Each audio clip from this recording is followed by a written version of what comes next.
एक दफा का जिक्र है, किसी जंगल में एक भोली भाली चिड़िया रहती थी। सर्दियों की आमद थी, इसलिए चिड़िया ने अनाज इकट्ठा कर रखा था ताकि ज्यादा सर्दी में उसे किसी मुश्किल का सामना ना करना पड़े। और सर्दी से बचने के लिए सूखी लकड़ियां भी जमा कर रखी थी। एक दिन चिड़िया अपने घर में बैठी थी कि दरवाजे पर दस्तक हुई। चिड़िया बहन, अरे ओ चिड़िया बहन। कौन है दरवाजे पर? मैं मिट्ठू कबूतर साथ वाले गांव से आया हूँ। खैरियत तो है ना मिट्ठू भाई? तुम्हारी माँ ने भेजे है, बहुत बीमार है और तुम्हें बुला रही है। क्या ये क्या कह रहे हो? माँ बीमार है?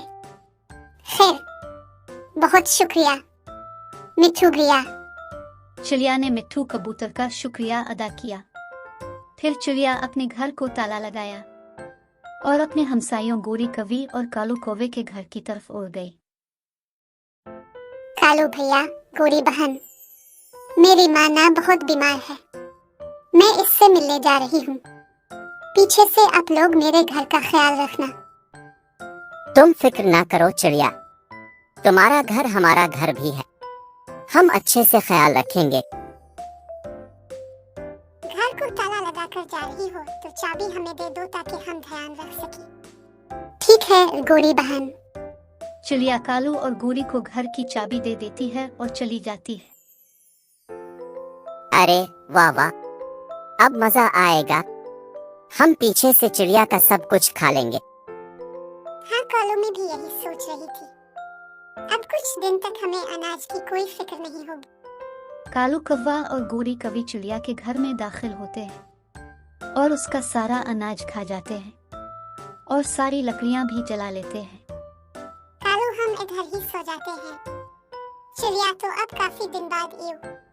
वो काफी थक चुके थे, इसलिए वहीं सो जाते हैं, उधर ही पोटियां करते हैं। दूसरी तरफ चिड़िया अपनी माँ के घर 2 दिन रहती है, इसकी खूब खिदमत करती है। जब वो कुछ ठीक होती है तो चिड़िया कहती है, माँ मैं अब जाती हूँ, अपने घर को कालू कौवे के हवाले करके आई हूँ। हाँ बेटी, मैं अब ठीक हूँ, तुम सुकून से अपने घर जाओ।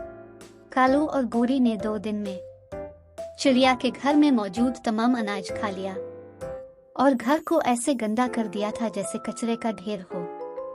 दिल तो कर रहा है हम चिड़िया के घर ही रहे और चिड़िया की माँ कभी ठीक ना हो। इसी वक्त दरवाजे पर दस्तक होती है। अरे चिड़िया, तुम इतनी जल्दी घर एक कुछ दिन तो रहती, अपनी माँ का ख्याल रखती। तुम्हारे घर का हम अच्छे से ख्याल रख रहे थे। चिड़िया घर के अंदर जाती है, मगर घर के अंदर से तो बहुत बदबू आ रही थी और चिड़िया का तमाम अनाज भी खत्म हो चुका था। अरे नहीं, ये क्या, मेरा सारा अनाज खत्म हो चुका है। हमने तुमने क्या किया? हमें भूख लगी थी। तुमने मेरे साथ ये धोखा क्यों किया? तुम पड़ोसी नहीं, तुम तो कोई भूत हो। निकलो मेरे घर से। कालू और गोरी शर्मिंदा होकर चले जाते हैं। ये कौवे गंदे होते हैं, ऐसा सुना तो था, मगर आज देख भी लिया। गलती मेरी ही है जो मैंने उन भूतों पर भरोसा किया और अपने घर की चाबी उनको दे दी। मेरी तौबा, आइंदा कभी भी किसी पर भरोसा नहीं करूंगी।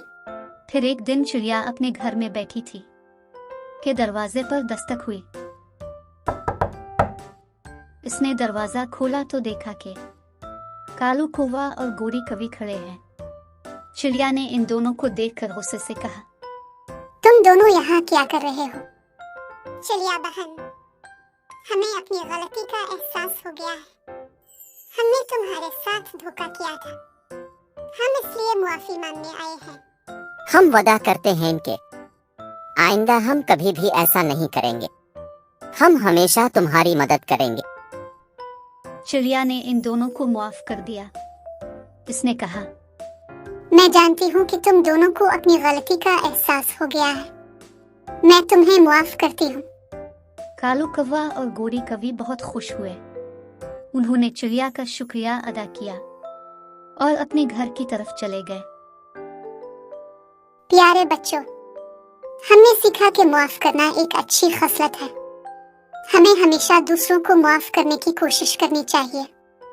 इस कहानी से हमें यह सबक मिलता है कि हमें किसी पर भी अंधा एतमाद नहीं करना चाहिए।